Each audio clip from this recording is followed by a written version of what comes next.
Welcome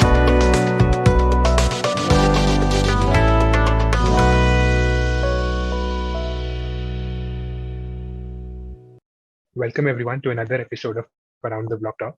Today we have with us Mr. Deepak Ghadge. He's an entrepreneur, author, and a passionate individual about the technology of blockchain and what it can enable, what it can mean for the general population and the world. So with that, welcome very much, Mr. Deepak, to our talk show, and it's a pleasure to have you today. Thanks, Pratik. Thanks for having me on this call. It's my pleasure to be part of this call. I look forward for a wonderful conversation, and I can share my experience and add value to this platform. Thank you so much. Indeed, Mr. Deepak. So now we're moving ahead to our topic of discussion today, and which would be the adoption around the blockchain technology and what are the challenges and how it can be accelerated. So with that, Mr. Deepak, I'll hand it over to you. Yeah, thanks, Pratik. Thanks for having me on the show. I represent Master Mentors Advisory Private Limited, which is an enterprise of technocrats which came together and formed this consortium of leaders, technocrats, for pushing the blockchain used cases in the industry. So we have a lot of influencers, authors who are part of the advisory group and who are consultants in various companies across industry domains. That's when we formed this group called Master Mentors, and we have expertise across every industry vertical: insurance, banking, healthcare, clinical, NFTs. You can talk about anything and everything. So we have. So basically, Master Mentors is into training, consulting, and providing product services, solutions for industry which wants to adopt blockchain. So the first approach from our side is to learning to leadership. The first step for adopting blockchain, first you need to understand what is blockchain. First you need to have that understanding of blockchain, whether blockchain is applicable to us or not. That's the first step. And if it is applicable, then we are going to train, handhold, consult, and also look forward of providing products and solutions, or you can build your own products and solutions, so that we give you that core understanding of building a blockchain and what are the challenges around building that blockchain. We are there to consult you. We also consult on forming consortiums. Let's say if there's a group of hospitals which want to form a consortium, a group of pharma companies, banks, insurance want to do a consortium. So we can help them to form a consortium, and they can work on a used case which can help the industry solve the major problem. And by forming a consortium, you are going to reduce the risk as well as the spend. But you are going to learn as a group, and this consortium can be a supplier, manufacturer, marketing, or a distributor. It can be a group of all the players which are part of the consortium. It can be also somebody from regulator who can join.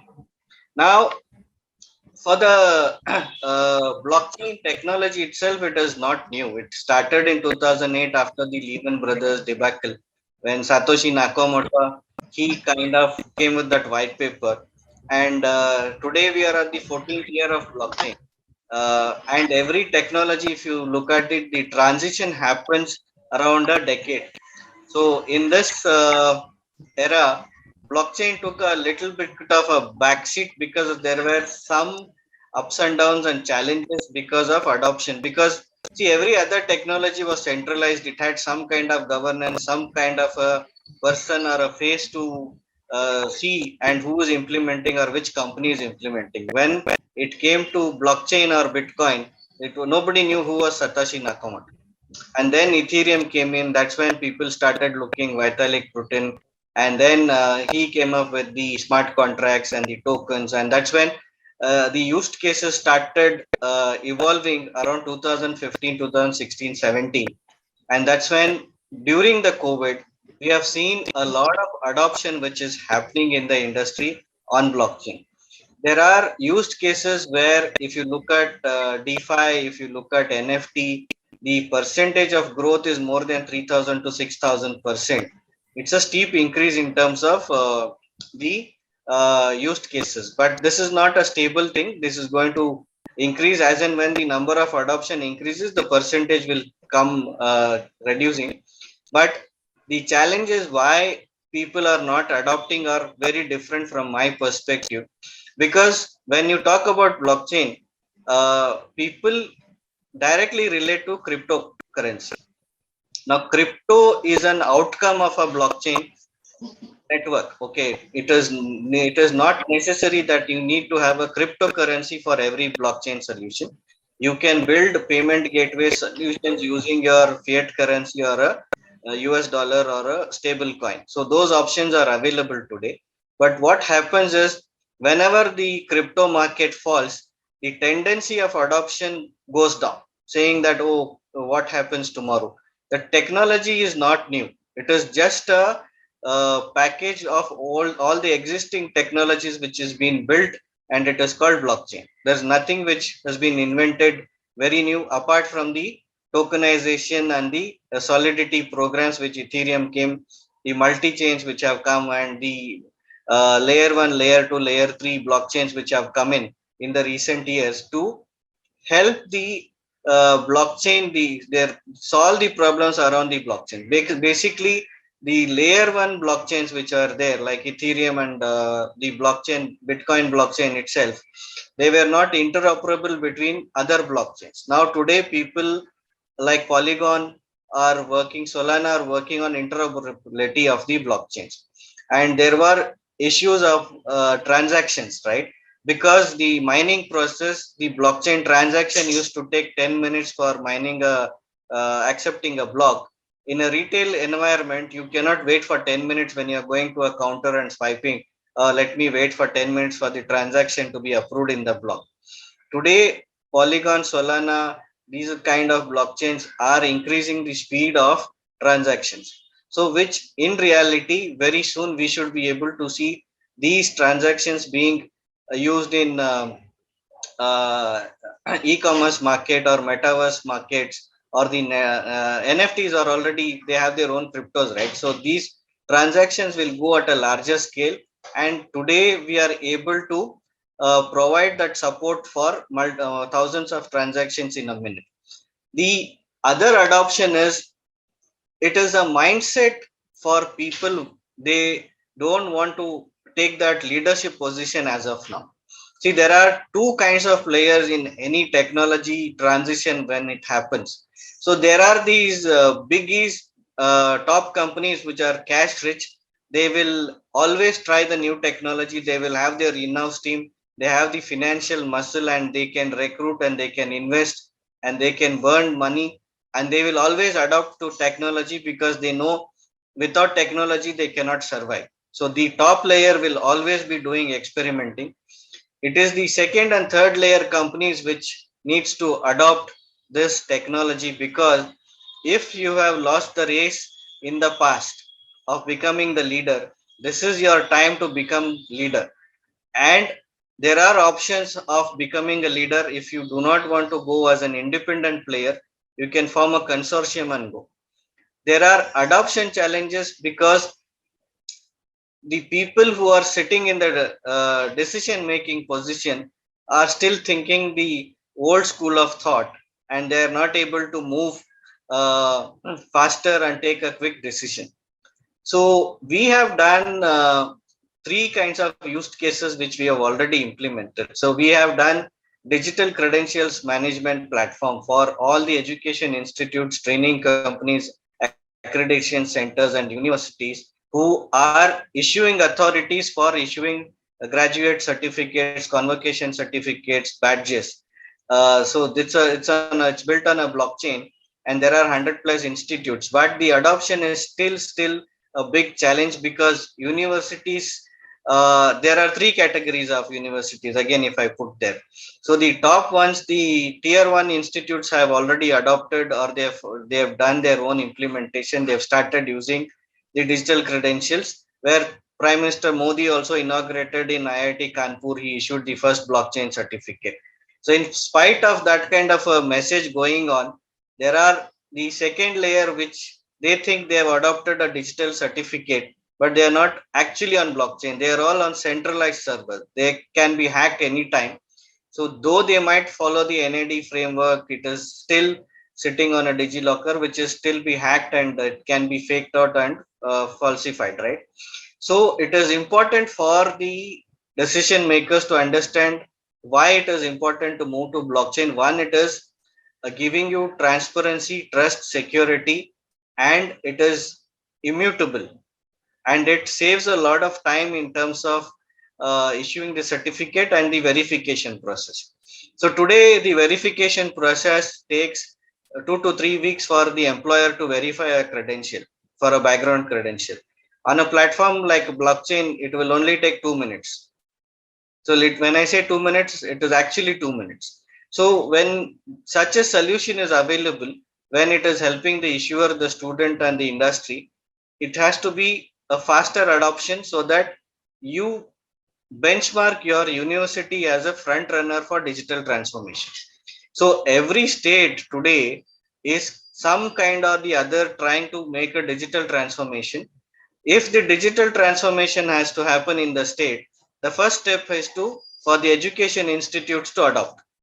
If the education institute starts adopting blockchain, AI, ML, all these technologies, the industry will be the first observer for seeing the transformation within the state. So what happens then? Then your students are getting used to a blockchain environment or a future technology environment. So that pushes them to become industry ready. So when you see the journey, when how I'm building it, so the university, the student, the industry, everybody is coming together and experiencing a technology where which is the future of digital transformation, and it also democratizes the trust and the verification and validation process, which makes life easier for everyone. This is something which I think the universities, education institutes, school training institutes, accreditation centers need to look at it, and why it is important for them to adopt faster. Even if there is foreign investment or the campus to corporate recruitment needs to happen, the transformation has to happen at the university level so that people are comfortable coming to campus and hire the resources. They understand there is a transformation happening and they can see how the journey is transforming. So we have done another pilot, other actual implementation of agro seed to crop traceability in one of the northern states, where I cannot comment on the whole implementation because we are on an NDA. We cannot disclose that. But it is for a opium crop where 70,000 farmers have been covered, where for tracing the growing of opium in these two states. That's a pretty much used case from a federal perspective, where the government wants to trace the crop to the these kind of crops, which is very licensed nature, and any extra production will hamper into the black market and it will reach the wrong hands. So they want to control the geolocation of the crop where it is growing, and also it gives the auditors to check the geolocation. The farmer, they can check the soil condition, the humidity, the weather condition, water supply, what kind of infections, and how they have treated. So the end customer can get a QR code scanned on the product when it is shipped. They can see the entire journey. So you are having that trust today. When I spoke about these two cases, in the current scenario, when I'm issuing showing a physical certificate, you cannot trust whether this is a real one or a forged one.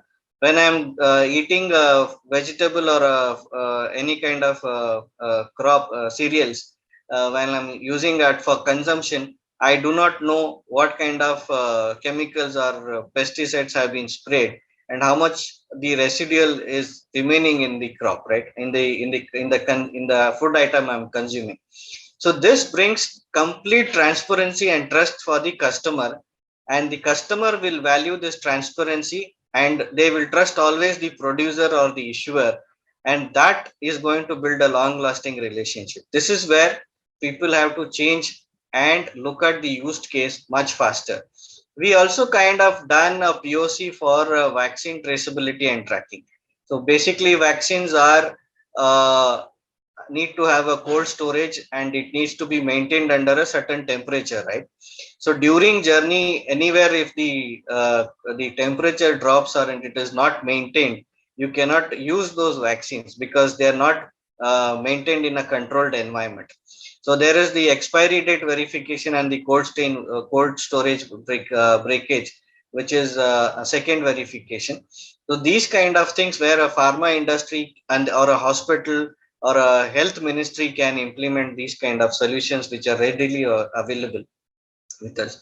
Then we moved on to NFT Marketplace, where we are working with a lot of artists, celebrities, sports stars, sports franchisees, and real estate and media houses. We are working on this kind of engagement where we are giving all the digital credentials, digital assets to be displayed on a NFT marketplace for the users or for them to create a fan club or a subscription, so that the subscribers or the followers can buy genuine stuff from the creator. So today, if you look at it, everybody is talking about Web3, which is a creators market from the Web2. Web2 is basically your still a centralized market internet where it is controlled by Facebook, Google, YouTube, right?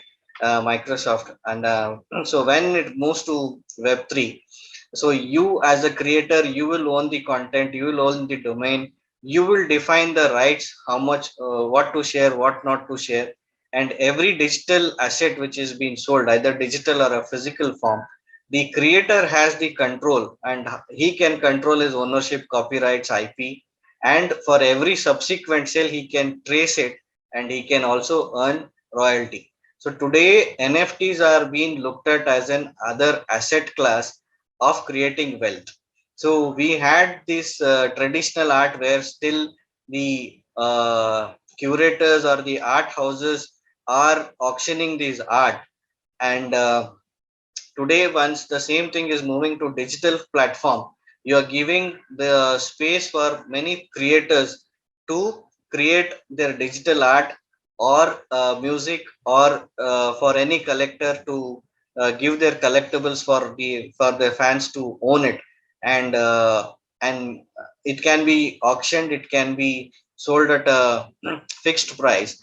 And if it is a charity, somebody wants to raise a fund, somebody wants to build a monument, all this can be done through NFTs and metaverses. So metaverse is something where industry is talking about, everybody is talking. If you go to LinkedIn and other places, everybody is talking metaverse.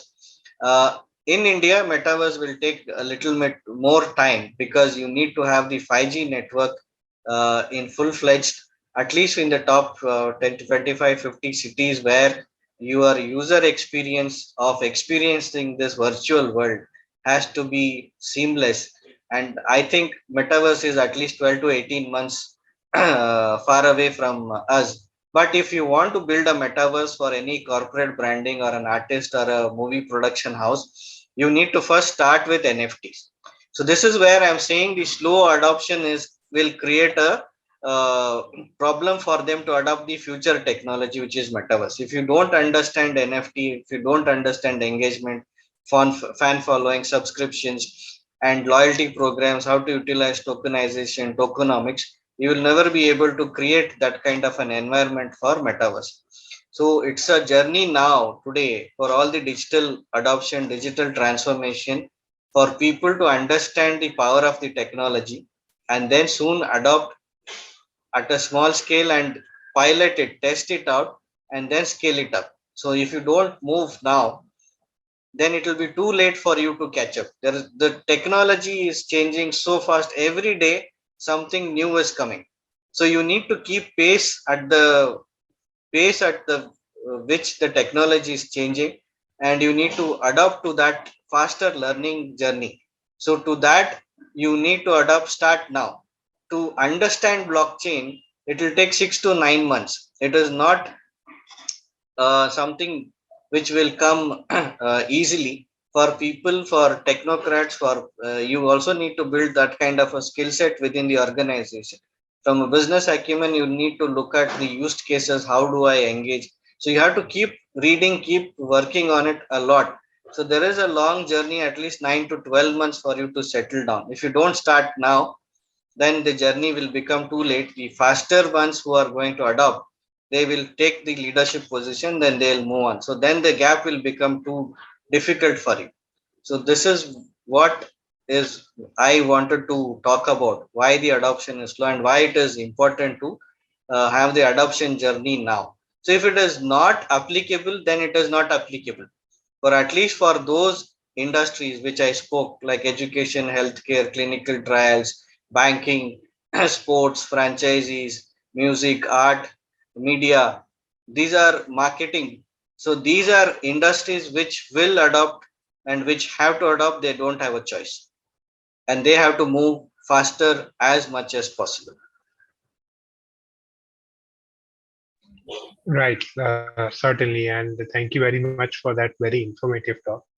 So you mentioned some of your different projects, and one of them being the credentials that you're offering on blockchain. So would love to know more about it because at Ideas we have a what we're doing is building an educational metaverse. It's called Polyversity, and some of the components of it include giving out degrees on blockchain, a creator economy, and a DAO, and so all these things we are trying to incorporate within our ecosystem. So, in relation to your project of where you gave degrees on blockchain, how did that go, and how was that implemented?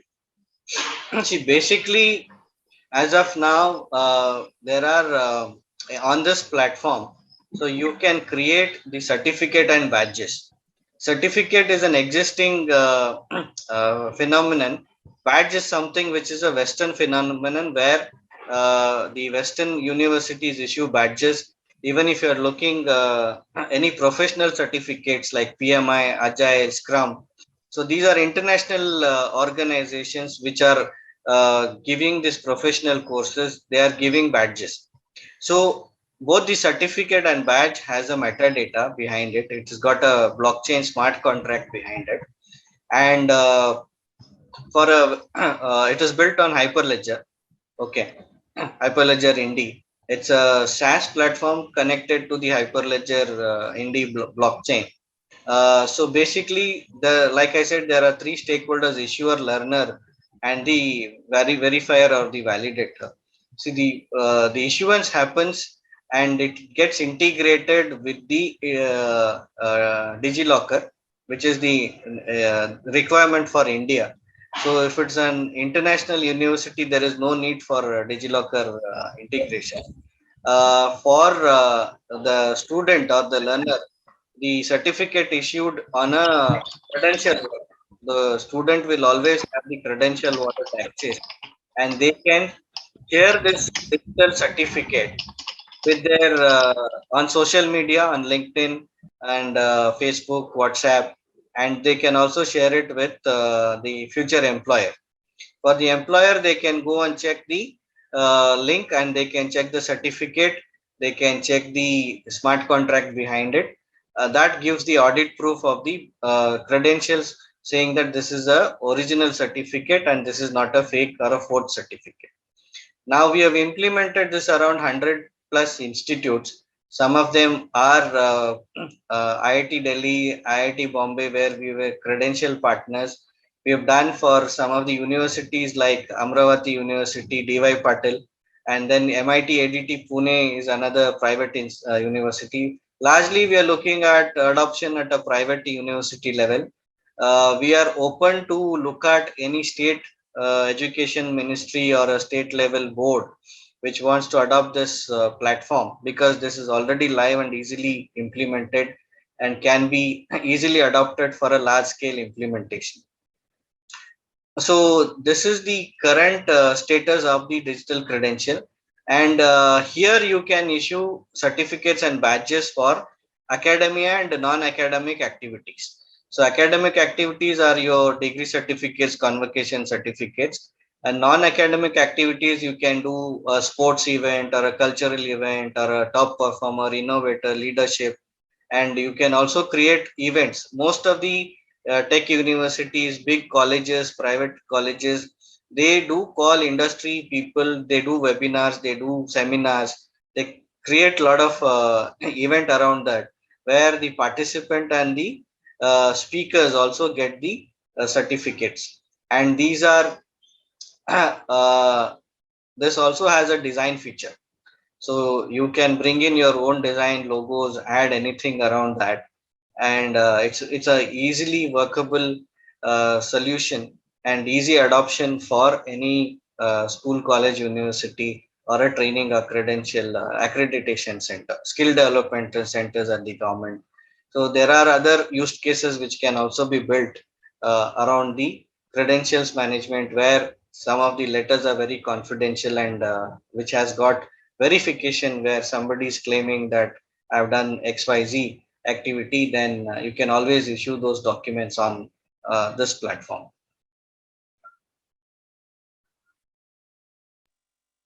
Sure, indeed. So you also mentioned there's something called badges and certificates, which and credentials, which are separate. So what is the difference, and how is it done?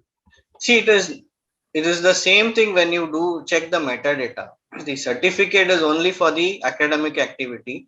The badge is for the non-academic activity. Apart from that, there is no difference. See, both the certificates and the badge has same metadata. You have the same smart contract, and you have the same verification and validation process.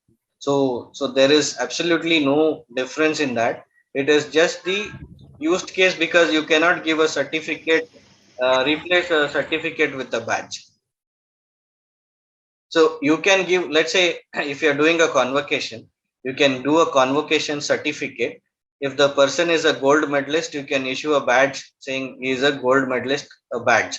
So these are two different things which you can create. Or you can say he is a top sports athlete, or you want to, somebody represented India from their school, college, you can issue a badge for them for the non academic activities, but other things are same. So you, the creation is much simpler in terms of an event or a badge, whereas in the curriculum, when it goes to certificate, it is at a much deeper level because it has to go into the course curriculum, badge, and the subjects what you are covering.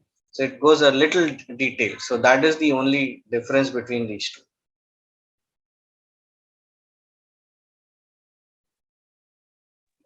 Right. And so also in terms of the implementation of the system, so there's a wallet that will hold a user can create a wallet which will hold their assets. And so are you also then giving them a DID to go along with the wallet? And are you also using the verifiable credentials data model, or how is this technologically implemented? No, the DID is part of that. So we are using the W3 compliances there. DID is part of that, and verifiable and validation credentials. That framework is part of it, because once you share the certificate for verification, you have to use that framework. So verification and validation is part of that. DID along with verification is one of the aspects of this whole tech stack. Actually, if you look at it. Right, indeed. So you're using W3 standards. Yeah.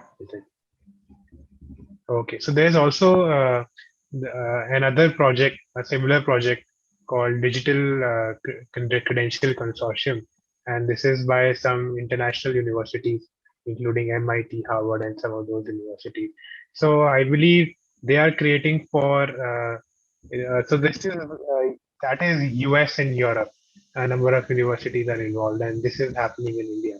So how do you think these two different projects could interact or be interoperable, or would they be in competition? How is the dynamics going to be?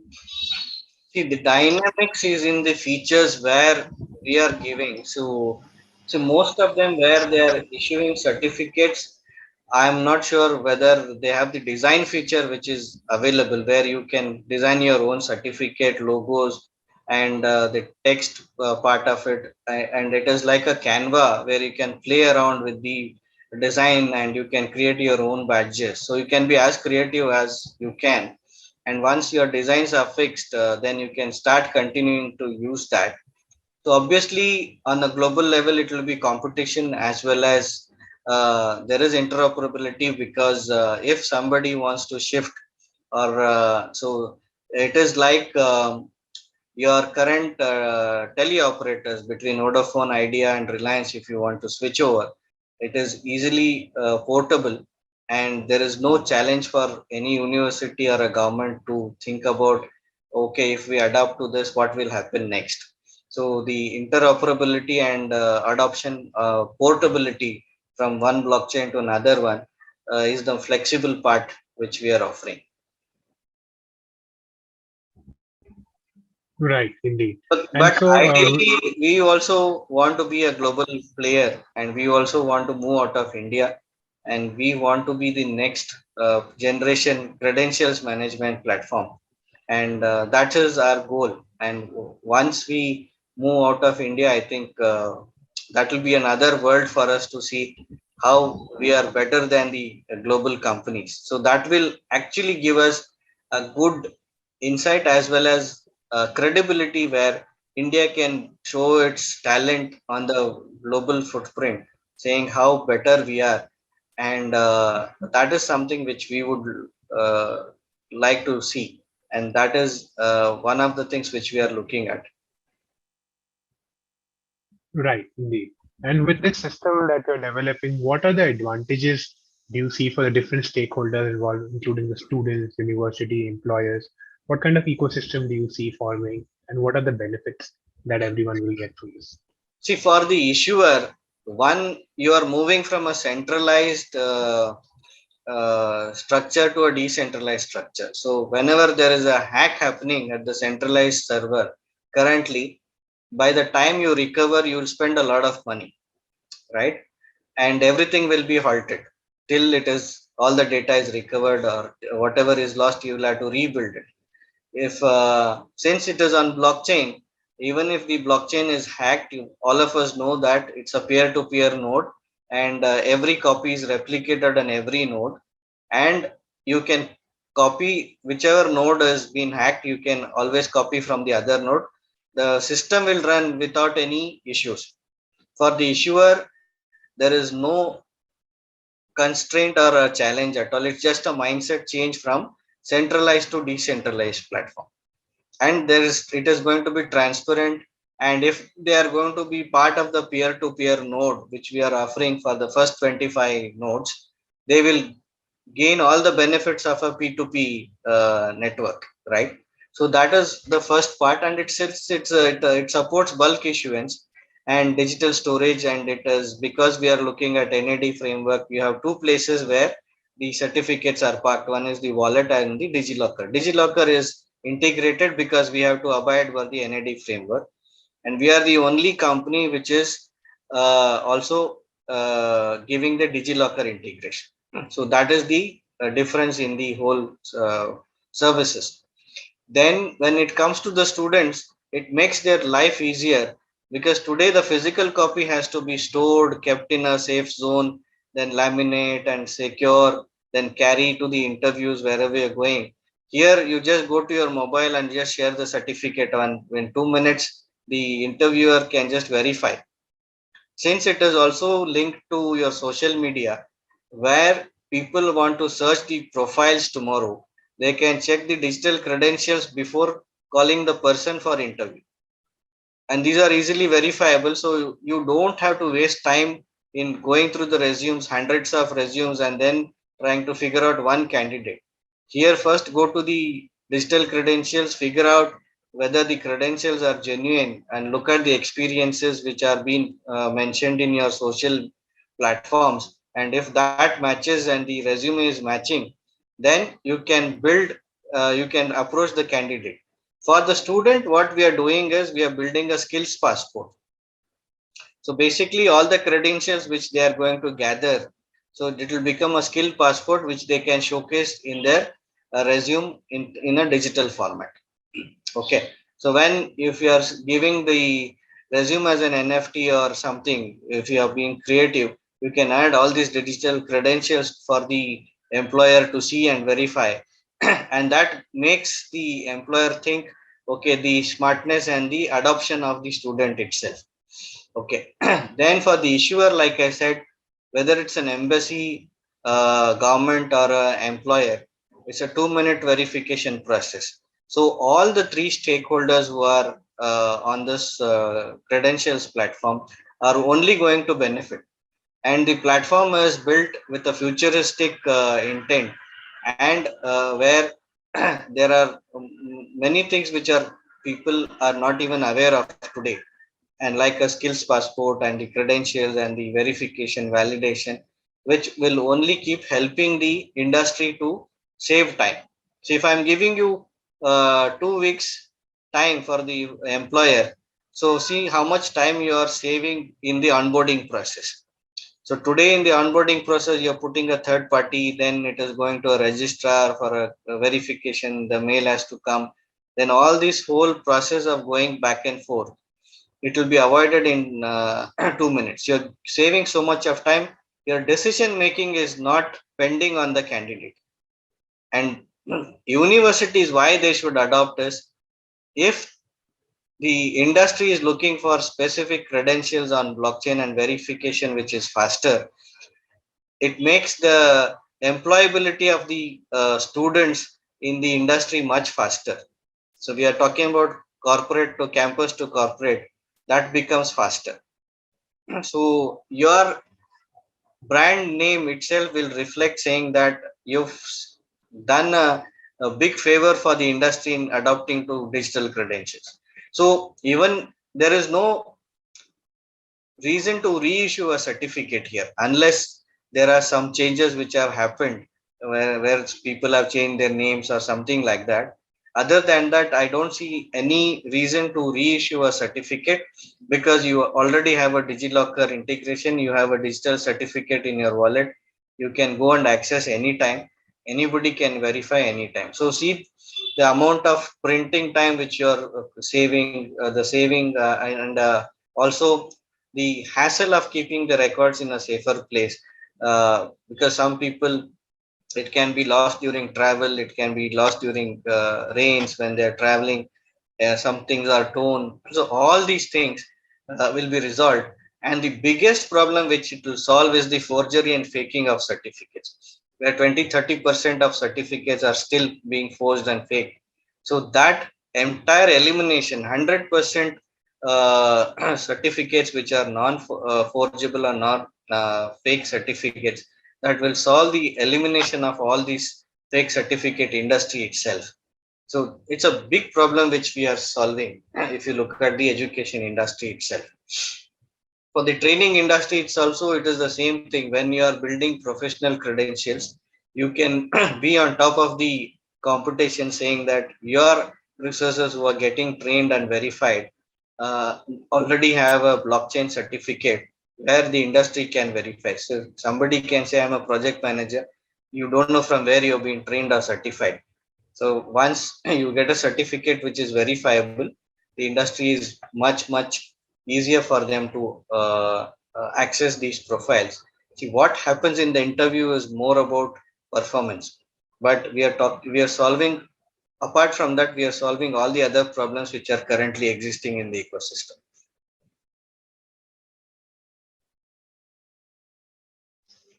Right, indeed, true. So also,